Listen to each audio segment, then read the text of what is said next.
नमस्कार, 5 की पंचायत में आपका स्वागत है। मैं हूं वंदना झा। नाबालिग शिष्या के यौन शोषण के आरोप में जेल में बंद आसाराम की मुश्किलें और बढ़ गई हैं।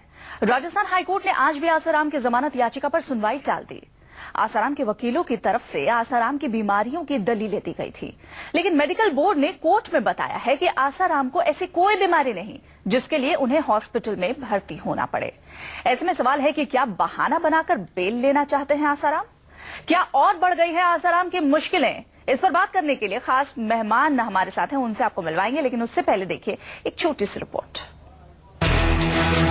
जेल से बाहर निकलने के लिए छटपटा रहे हैं आसाराम। पहली, दूसरी या तीसरी नहीं बल्कि 8वीं बार आसाराम ने अपनी जमानत याचिका कोर्ट में डाली है, लेकिन बेल के बजाय आसाराम को मिल जाती है एक और तारीख।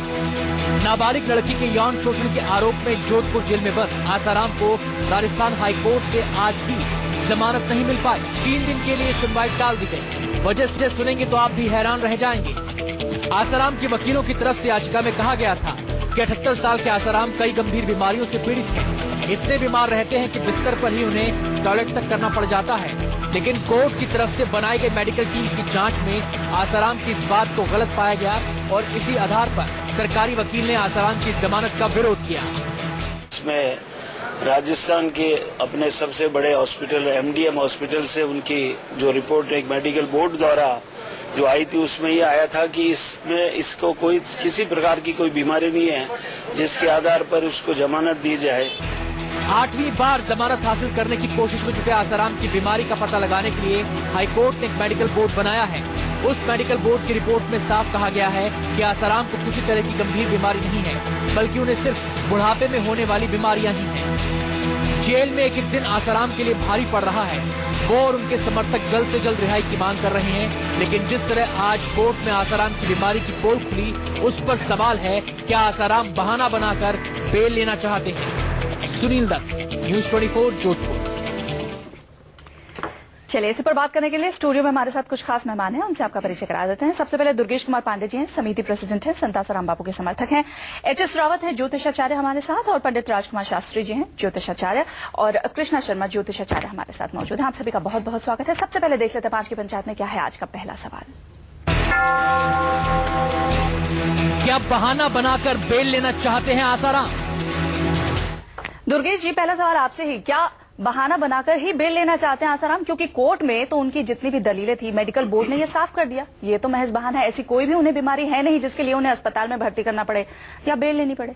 देखिए, अभी आप जो कह रही हैं उसको अगर आप डिटेल से देखेंगे तो वहां पे मेडिकल जांच बोर्ड ने 12 बीमारियों का जिक्र किया है, जिसमें सबसे बड़ी बीमारी त्रिनाड़ी शूल का दिया है कि 3 नसें होती हैं, उसमें जो भी नस खराब है पूरा हिस्सा काम नहीं कर पाता है, और उसकी पीड़ा एक प्रवश के जन्म के समय जितना दर्द होता है उससे अधिक होती है। हाँ, तो उसकी इससे अधिक दर्द होता है। उसके साथ में बापू की आज समझ आप 80 साल की उम्र है, उनको घुटनों की तकलीफ है, उठा बैठा नहीं जाता, जिसके लिए पुलिस ने नहीं, तो आप ये कह रहे हैं कि मेडिकल बोर्ड ने जो बातें कही हैं वो गलत कही हैं? नहीं, मेडिकल बोर्ड ने बिल्कुल सही बात कही है। हो सकता है पूरी आपके पास में जो जाते हैं, हमारे पास तो डिटेल आई थी वहाँ पे 12 बीमारियों की बात करी है, जिसमें कुछ बीमारियां ऐसी जिसका अगर ठीक समय पे इलाज नहीं होता है तो उसमें कहा कि नसों पे कवर अगर जम जाएगी तो दिमाग पूरी तरह से काम करना बंद कर देगा। और एक तो जो जेल में जैमर लगा हुआ है, जैमर सबसे बड़ी क्या है कि जो इनके शरीर पे दवाइयों का असर नहीं हो रहा है, और जैमर सिक्योरिटी कारणों से जरूरी है कि भाई फोन ना आ सके, मोबाइल बंद करना। तो जैमर की सबसे बड़ी तकलीफ है, जिसके कारण, और एक बड़ी बात आप एक समझ लीजिए, मेडिकल बोर्ड को क्यों नहीं इसमें ऐसा कुछ दिखाई दे रहा कि उनको हॉस्पिटल में भर्ती करा दिया? नहीं, देखिए, मेडिकल बोर्ड, सबसे बड़ी बात यह है कि मेडिकल बोर्ड की जो भी रिपोर्ट है वो गोपनीय रिपोर्ट है, वो सीधे कोर्ट में पेश की गई, उन्होंने जाहिर मीडिया में नहीं दिया है। कोर्ट ने तो देखा ना, कोर्ट ने देखा है, और मैं आपको यही बता रहा हूँ, कोर्ट ने देखा है। आज समय था कि कोर्ट उस चीज पे सामने ला करके दोनों पक्ष के वकील उससे बात करते, लेकिन 15 तारीख की डेट दी गई है। एक छोटा सा निवेदन आप ये देख लीजिए। लेकिन एक चीज और देखिए, एम्स में भी इनकी जो मेडिकल रिपोर्ट थी वो देखी गई थी, उसके बाद सुप्रीम कोर्ट में इनकी जमानत याचिका खारिज कर दी गई थी। एक बार फिर इलाज का बहाना, मेडिकल देखिए, सुप्रीम कोर्ट ने एक बात कहा था कि आप ना सेशन कोर्ट से डायरेक्ट सुप्रीम कोर्ट आए हैं, आपको हाई कोर्ट जाना चाहिए था। अगर हाई कोर्ट मना करता, एम्स ने भी कहा है, एम्स ने भी त्रिनाड़ी शूल की बात कही थी कि त्रिनाड़ी शूल है, लेकिन को बहुत दिन से दर्द सहते आ रहे हैं, इसका उन्होंने पहले इलाज नहीं लिया। नहीं, मैं सिर्फ आपसे ये कह रही हूँ दुर्गेश जी, अगर ऐसी कोई बात है, अगर मेडिकल कंडीशन उनकी खराब है तो क्यों नहीं मेडिकल बोर्ड कह रहा है कि भाई इन्हें तुरंत अस्पताल में भर्ती कराइए? क्या आप बता रहे हैं कि मेडिकल बोर्ड जो कह रहा है वो गलत कह रहा है, या फिर उस पर भी किसी तरीके का दबाव है कि वो सीधी बात नहीं कह रहा है? नहीं, मेडिकल बोर्ड देखिए, मेडिकल बोर्ड कोई गलत बात नहीं कहा है। मेडिकल बोर्ड की जो रिपोर्टें आई हैं, तो फिर कैसे मिलेगी बेल? नहीं, तो बेल तो ये साफ बहाना हो गया ना। नहीं देखिए रावत जी फिर तो ये साफ बहाना हो गया। अगर जिस तरीके से दुर्गेश जी बता रहे हैं कि मेडिकल बोर्ड अपनी बात कर रहा है, किसी तरीके का दबाव नहीं है, सही रिपोर्ट पेश कर रहा है, तो ऐसे में तो ये सिर्फ बहाना हो गया ना कि भाई मेडिकल बोर्ड कह रहा है आपको कोई बीमारी नहीं है। इसमें कोई डाउट नहीं कि आसाराम जी एक उच्च कोटि के संत रहे हैं और हैं। गलती हो सकती है और कहीं ना कहीं ये कई पॉलिटिकल मामला मुझे नजर आता है। मैं तो यही कहना चाहूंगा कि अगर उनसे कोई गलती हुई है तो पब्लिक के बीच में आए और आकर के, और जहां मेडिकल लोगों की जो बात है वहां भी मुझे डाउट लग रहा है। अगर एक तरफ वो बोलते हैं कि प्रॉब्लम है और दूसरी तरफ उनको हॉस्पिटल भी लेके नहीं जा रहे, तो कहीं मुझे थोड़ा बहुत लगता है मेडिकल बोर्ड तो ये कह रहा है ना कि आपको ऐसे कोई समस्या ही नहीं। नहीं है, आप मेडिकल बोर्ड ने बिल्कुल कहा है। एक मिनट रावत जी को बात पूरी करें। मेडिकल बोर्ड तो यही कह रहा है ना कि आपको ऐसी कोई मेडिकल समस्या है नहीं जिसके लिए आपको अस्पताल में भर्ती करा जाए, इसीलिए तो सुप्रीम कोर्ट पहले भी उनकी जमानत याचिका खारिज कर चुका है। लेकिन मुझे ये लगता है कि जिस प्रकार से बहुत समय पुरानी बीमारी पहले उन्होंने कहा कि है और अभी कहते हैं नहीं है, तो कहीं ना कहीं थोड़ा बहुत ये मुझे लगता है षड्यंत्र है। और मैं तो यही कहना चाहूंगा कि अब इस समय अति हो रही है किसी चीज की, और मैं ये कहना चाहता हूं बापूजी से, क्योंकि मैं उनकी रेस्पेक्ट भी करता हूं, अगर आपको लगता है कि छोटी सी भी कोई गलती हुई है तो आपको पब्लिक के बीच में आ जाना चाहिए और आकर के बोल देना चाहिए मैं माफी मांगता हूं। गलती हुई है तो, नहीं हुई है तो ठीक है, सरकार देखेगी, और वैसे उनको ये सोच लेना चाहिए। मैं तो यही कहूंगा, कहीं ना कहीं गलती है तो ही इतना बड़ा एक्शन हो रहा है। अगर गलती न होती तो इतने समय तक किसी संत को जेल में नहीं रखा जाता। पंडित राजकुमार शास्त्री जी, आप एक बात बताइए कि अभी आपने दुर्गेश जी की बात सुनी, अभी आपने रावत जी की भी बात सुनी, क्या वाकई बहाना बना रहे हैं आसाराम क्योंकि उन्हें बेल चाहिए? क्योंकि मेडिकल बोर्ड तो साफ कह रहा है कि आपको ऐसी कोई बीमारी नहीं है कि आपको अस्पताल में भी भर्ती कराया जाए। नहीं वंदना बहन, देखिए ऐसा है कि मेडिकल बोर्ड भी एक सरकारी है, सरकार की निगरानी में काम करता है। ठीक है। और आसाराम बापू को जो जेल भेजा गया उसके पीछे पूरा एक सरकार का षड्यंत्र था चुनाव को लेकर के। मैं बहुत लंबी कहानी है, इतना समय चैनल में है नहीं बोलने के लिए। नहीं, किसी पार्टी का पूरा चैनल बीजेपी की तरफ इशारा कर रहे हैं। नहीं, मैं बीजेपी किसकी तरफ?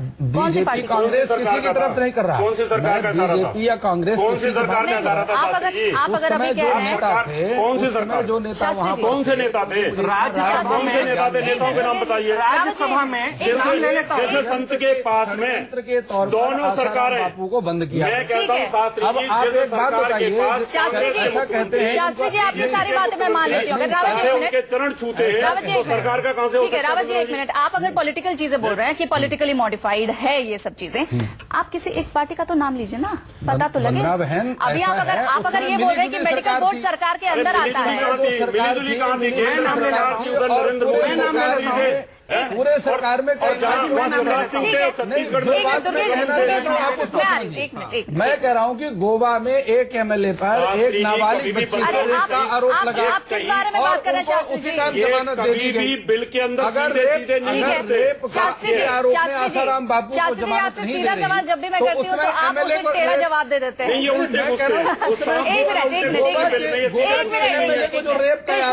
पॉलिटिकल मामला तो बताइए ना यहाँ, अगर पॉलिटिकल मामला तो नेताओं रावत जी एक मिनट, मैं आपके पास आऊंगी। सबसे पहली बात है कि हमारा जो है देश का कानून अंधा तो है नहीं, और प्रजातंत्र सबसे बड़ी मायने रखती है। और जैसे बता रहे किसी पॉलिटिकल जो है लोगों के चलते हुए इस तरीके का षड्यंत्र रचा गया, ऐसा कुछ नहीं है। और दूसरी बात, मेडिकल साइंस इतना आगे बढ़ चुका है, ऐसी कौन सी बीमारी है जो शास्त्री जी बीमारी है जिसका इलाज नहीं हो सकता? अगर उसका इलाज हो सकता है तो वो तो जेल में भी जो है आसाराम बापू को क्यों जमानत नहीं दी जा रही, जबकि केस सेम है। हमारे भाई ने अभी बता दिया कि वो बीमारी है। शास्त्री जी, आपसे और क्या है? ठीक है, आपकी बात मैंने मान ली। पॉलिटिक्स किसके पीछे एक एमएलए और आसाराम बापू में जमीन आसमान का फर्क है। आसाराम बापू हिंदुस्तान की करते हैं, वो एक ज्ञानी है और एक संत है। अगर संत कोई गलती करता है तो दुर्गेश जी के पास यहाँ पर जाऊंगी। शास्त्री जी एक मिनट, कृष्णा जी एक बातों को समझ रहे हैं। ठीक है एक मिनट कृष्णा जी, शास्त्री जी एक मिनट, आप नाम ले रहे थे, किसी पार्टी का नाम ले रहे थे, दुर्गेश जी आप नाम लीजिए, कौन सी पार्टी है ऐसी जो षड्यंत्र रच रही है? देखिए षड्यंत्र की बात आप कह रही हैं, शास्त्री जी तो बता नहीं पाए। मैं नाम ले लेता हूँ, सम्मान से नाम लूंगा। एक मिनट, आपका समय खत्म हो गया। शास्त्री जी आपको समय दिया था, आप अपनी बात नहीं रख पाए। देखिए मैं एक बात कहता हूँ, रखते भी नहीं है कभी। नहीं, एक चीज मैं कहता हूँ, अभी राज्यसभा में आदरणीय श्री शरद यादव जी ने बोला, और उन्होंने बिहार चुनाव में भी बोला था, राज्यसभा में पूरा हिंदुस्तान देख रहा था, सभी मंत्री थे, उन्होंने बोला आसाराम को मैंने खड़े होकर गिरफ्तार करवाया और मेरे साथ ये लोग बैठे हुए थे। दूसरी बात जिस तरह से रात को 2:40 पे FIR दर्ज हुई थी कमला मार्केट थाने में, उसी वक्त बापूजी का सत्संग वहीं चला था सुबह, वहीं 5 मिनट के पैदल रास्ते पे, पुलिस ने जानने की कोशिश नहीं करी। ठीक है, 0 FIR भारत में शायद लोग जानते नहीं थे, 0 FIR दर्ज होकर पक्की FIR रात में बना दी गई। क्या मतलब 0 FIR दर्ज नहीं होती है? अब आप मेरी बात रखने दीजिए। 0 FIR करके सुबह 0 FIR करके जोधपुर भेज दी गई, मीडिया में खबर चल गई, फिर हमको पता चला। एक बात आप छोटी सी बता दीजिए कि लोगों के ये हमारे ऊपर आरोप लगा कि हमने गवाहों की हत्या करा दी। पॉलिटिकल पार्टी की बात कर रहे थे, पॉलिटिकल पार्टी का नाम लीजिए ना। आपको नाम लिया मैं, सुनिए, और एक चीज, उस पार्टी के अलावा भी, उस पार्टी के अलावा, कौन पार्टी? उसका पार्टी के अलावा उस समय देखिए जो भी सरकार थी, अकेले नहीं, कई मुस्लिम बंदरा बहन, मैं बताऊं, आपको समय दे दिया था। शास्त्री जी एक मिनट रुक जाइए, शास्त्री जी आपको समय दे दिया था। कृष्णा जी एक मिनट, शास्त्री जी आपको समय दे दिया था, आप जब 1 मिनट में आपके पास आ रही हूँ। रावत जी जल्दी से 10 सेकंड। हाँ, तो मैं ये कह रहा हूँ कि उस समय जी ने सोनिया राहुल का नाम लिया था, उसको बोलिए आप। हाँ, तो देखिए वो बात भी हमारे सामने है कि बाबा जी को राजनीति करने की क्या जरूरत थी, मैडम के खिलाफ क्यों बोला? ठीक है, उस समय दिल्ली और जोधपुर में भी सरकारें थी, जिस प्रकार रातों रात FIR दर्ज करके, देखिए FIR दर्ज करके वहाँ भेज दी गई। बापू से पूछने की जरूरत नहीं समझी गई कि आप एक बार पूछ तो लीजिए कुछ हुआ कि नहीं हुआ। 0 FIR में कहाँ पूछताछ होती है? अरे बहन जी, पहली बात में जो पक्की FIR जो होती है, केंद्र में भारतीय जनता पार्टी की सरकार होती तो उस समय भी बापूजी को अरेस्ट न किया जाता। आप ये कह रहे हैं कि भारतीय जनता पार्टी बचा रही है, अभी तो उनकी सरकार है, क्यों नहीं बाहर आए? शास्त्री जी आप क्या कह रहे हैं?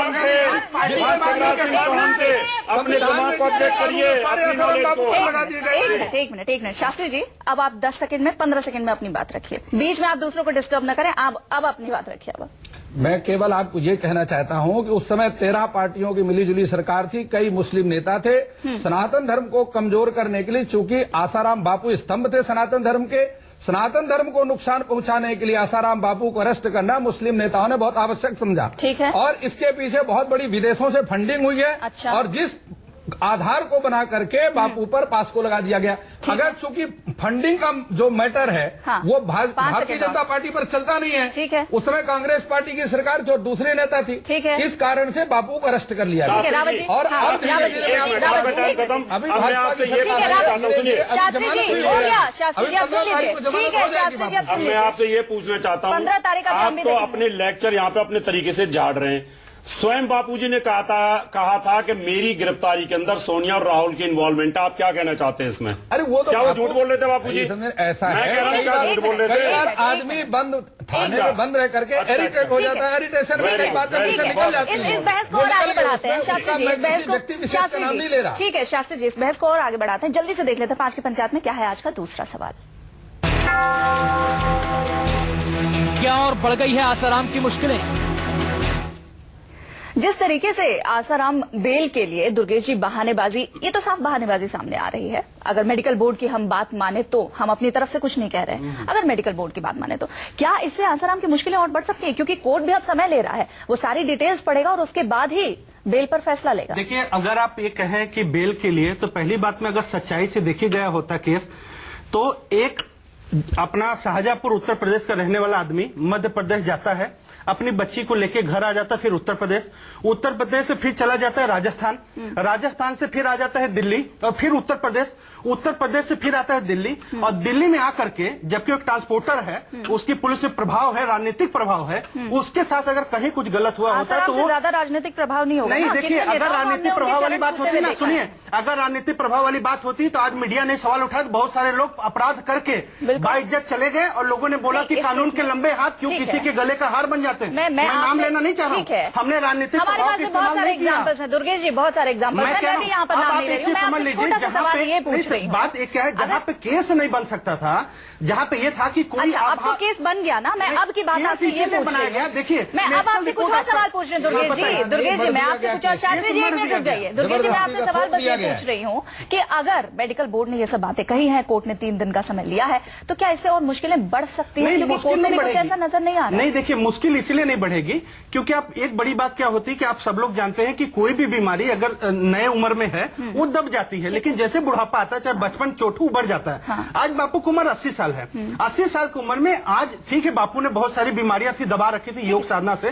आज उनकी बीमारियां 12 बीमारी की लिस्ट खुद मेडिकल बोर्ड ने दी, मीडिया में आया है, हम नहीं कह रहे।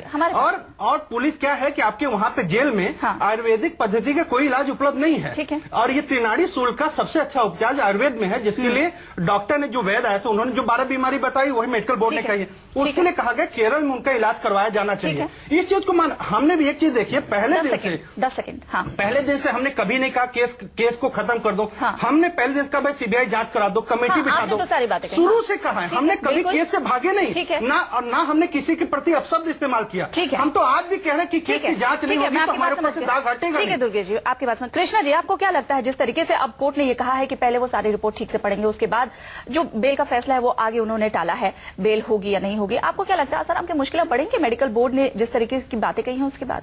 उसके बावजूद भी जो है कोई भी जो है बीमारी के बारे में यहाँ पर निष्कर्ष नहीं किया। मगर अभी हमारे भाई कह रहे थे इसका इलाज सिर्फ केरल में है, तो कानून इतना तो करवा सकती है कि केरल से जो इलाज करने वाले हैं उनका जो है वहाँ पर जो फैसिलिटीज दिलवा सकती है।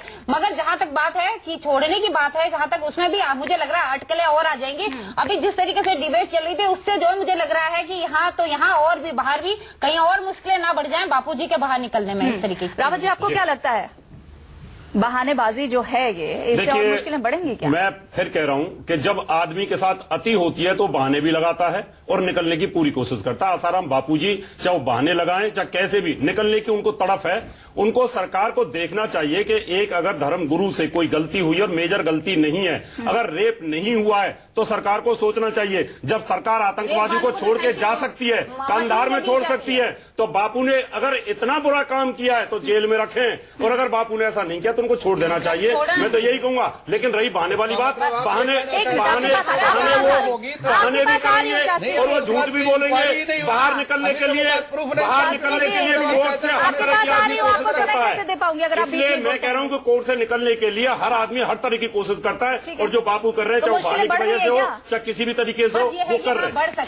ठीक है शास्त्री जी, आपको क्या लग रहा है कि ये बहानेबाजी जो कुछ भी हो रही है, क्योंकि मेडिकल बोर्ड ने साफ कर दिया आपकी ऐसी कंडीशन नहीं है कि आपको अस्पताल में भर्ती किया जाए, तो इससे क्या मुश्किलें बढ़ सकती हैं आसाराम की? उनको दिक्कतें हो सकती हैं आगे बेल मिलने में? नहीं वंदना बहन, आपको बता दूं, मेडिकल वो एक डॉक्टर हैं जिसके अंदर दर्द होती है, असली बात उसको मालूम होता है। बिल्कुल। ये जो 3 दिन का समय कोर्ट ने लिया है, इसमें मैं बड़ा आपको स्पष्ट बता दूं, और बड़े स्पष्ट रूप से कोर्ट का जो मूड है बहुत पॉजिटिव लग रहा है और जमानत की तरफ है। और अब उसने इसलिए लिया है कि ये 3 दिन तक पूरी जो है उसको रीड कर लिया जाए। अगर कोर्ट का मूड पॉजिटिव है तो आज ही क्यों नहीं फैसला आ गया? नहीं, उसको समझे नहीं, उसको पूरा पढ़ेंगे तो फाइल को ना, जज साहब उसको पूरी फाइल को पढ़ करके और 15 तारीख को जमानत देने के पूरे मूड में है। और आप देखेंगे कि चूंकि अभी थोड़ा शनि और मंगल का जो राशि परिवर्तन भी अभी मंगल का हो रहा है, उस कारण से भी वो सारे ग्रह योग भी इस प्रकार के बन रहे हैं, और जज साहब का मूड भी ऐसा बन रहा है कि 15 तारीख शनि मंगल का राशि परिवर्तन कौन सा हो रहा है? शनि मंगल का कौन सा राशि परिवर्तन हो रहा है?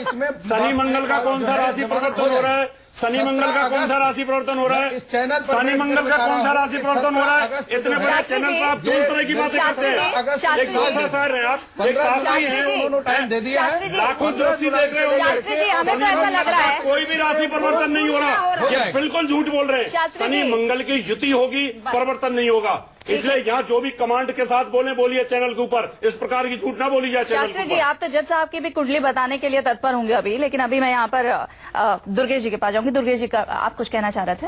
मैं कह रहा था कि देखिए, एक बड़ी सच्चाई की बात ये थी, आप सभी लोग जानते हैं कि जो निष्पक्ष उस समय जो सरकार थी, मेडिकल जो जांच आई है, उसमें एक बहुत साफ बात लिखी है कि लड़की के साथ में रेप तो शब्द मैं कहना भी नहीं पसंद करूंगा, कोई चोट खरोच भी नहीं है, और लड़की के साथ ऐसा कोई माहौल बना जिसमें वो बचाने के प्रयास करे, ऐसा भी नहीं है। लेकिन क्या है, पास्को कानून में लिखा है अगर लड़की की उम्र 18 साल नहीं है तो वो जो कह दे वही सही माना जाएगा, और जिस पे आरोप लगे वो साबित करे कि छुआ या नहीं छुआ। पूरी आपके FIR में लिखा है, लड़की से जो कहवाया गया है कि भाई मेरे ऊपर शरीर पे हाथ घुमाया, तो बात यह है कि भाई अगर हाथ घुमाया तो 1.5 घंटा तो निशान क्यों नहीं बने? बोला जी कपड़े के ऊपर से घुमाया था आराम से, इसलिए निशान नहीं बने। अब एक बात और, उस समय अभी की जो बात हम, ये सब तो पहले की बात, कई बार हम लोग यहाँ पे FIR पे बात है। एक छोटी सी बात पूरी कर दूं, जी, ये FIR वाली जो बात है और जो पूरी रिपोर्ट है, ये कई बार हम लोग डिस्कस कर चुके हैं। नहीं पता चले कि आपने इतनी बार बताया तो भी सच्चाई पता नहीं चली, जब तक कैसी बातें कर रहे हैं आप।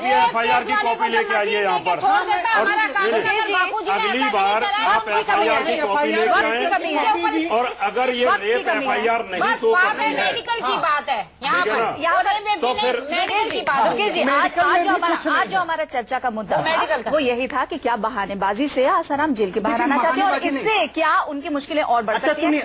वक्त की कमी है, मैंने आपको बहुत वक्त दिया, आपने बिल्कुल हिस्ट्री निकाल के सारी बातें बोल दी, आप ये वाली बात नहीं कर सकते। मैं अब वक्त नहीं दे सकती, बहुत माफी के साथ दुर्गेश जी आपका बहुत बहुत शुक्रिया।